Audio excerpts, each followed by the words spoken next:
Punca utama kepada masalah kewangan ialah kelemahan individu dalam pengurusan kewangan. Perkara ini ia diterapkan oleh Robert T. Kiyosaki di dalam buku beliau Rich Dad Poor Dad. Beliau cuba untuk menanam kesedaran betapa kepentingan pendidikan kewangan, financial education, ke dalam diri pembaca untuk menjana kecerdikan tentang kewangan ataupun financial intelligence. Perkara ini tidak dapat diperoleh di sekolah kerana pendidikan di sekolah, menurut beliau Robert T. Kiyosaki, hanya akan membentuk para pelajar menjadi seorang pekerja makan gaji yang bekerja untuk memperoleh wang bagi membayar keperluan dan kehendak hidup. Perkara ini juga tidak didedahkan oleh ibu bapa kepada anak-anak di rumah kerana ibu bapa sendiri mempunyai pemikiran yang menginginkan anak mereka belajar bersungguh-sungguh di sekolah supaya mendapat pekerjaan, grade yang bagus, pekerjaan yang bagus dan mendapat gaji yang tinggi. Ibu bapa sendiri tidak mempunyai kemahiran untuk dalam pengurusan kewangan dan anak-anak belajar kelemahan ini daripada mereka. Robert T. Kiyosaki menggelar ibu bapa seperti ini sebagai poor dad.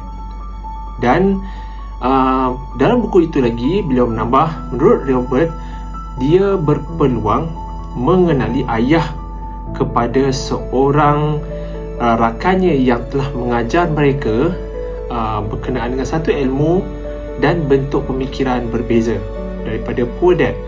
Beliau menggelarnya sebagai rich dad, dan segala ilmu tentang kewangan dan ekonomi yang dikongsikan oleh beliau di dalam buku ini merupakan satu idea yang diperoleh oleh beliau semenjak kecil daripada seorang rich dad ini.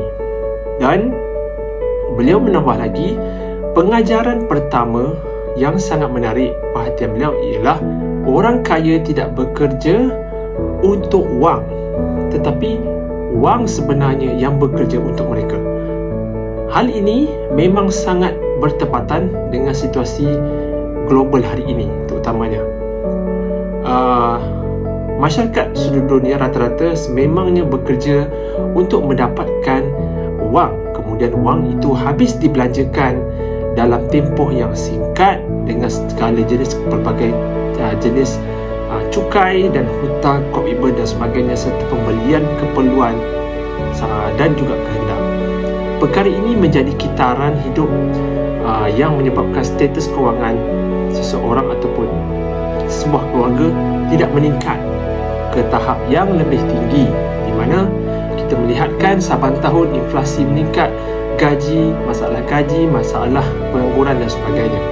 Lantas masyarakat bekerja dengan lebih keras, dan pada pandangan mereka menyangkakan dengan kerja lebih keras mereka akan mendapat wang yang lebih dan wang itu mampu menyelesaikan masalah mereka. Tapi padahal sebenarnya tidak. Selagi mereka tidak tergolong dalam seorang usahawan, mereka tidak akan mampu menyelesaikan masalah ini.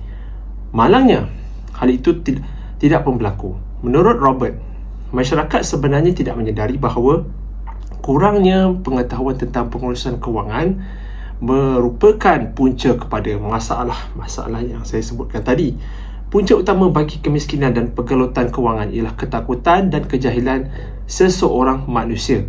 Bukannya sebenarnya disebabkan oleh ekonomi ataupun kerajaan, ataupun sebenarnya disebabkan oleh orang kaya itu sendiri. Dan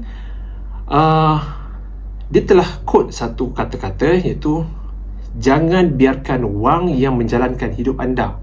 Pesan beliau, Robert, kerana manusia terlalu dikawal oleh sifat tamak. Lantas sebenarnya kehidupan mereka sangat dipengaruhi oleh wang itu sendiri. Menurut Robert juga, ketakutan dan kerakusan oleh manusia itu sendiri boleh menjerumuskan seseorang itu ke dalam perangkap kehidupannya yang terbesar jikalau individu itu tidak mampu mengawal pemikiran masing-masing. Dan apa yang penting sekali dalam rumusan daripada buku Rich Dad Poor Dad ni ialah pekerjaan dan makan gaji merupakan sekadar penyelesaian untuk jangka masa pendek bagi sesuatu masalah, dan ia sebenarnya tidak menyelesaikan untuk jangka masa yang panjang. Untuk menjadi seorang yang kaya, seseorang itu harus memikirkan cara untuk membuat duit, dan kemudian duit tersebut akan bekerja ataupun memberikan hasil pulangan kepada individu tersebut. Ketika itu, individu itu tidak perlu lagi untuk bekerja kerana dia telah pun mencapai apa yang kita katakan satu peringkat yang digelar sebagai kebebasan kewangan.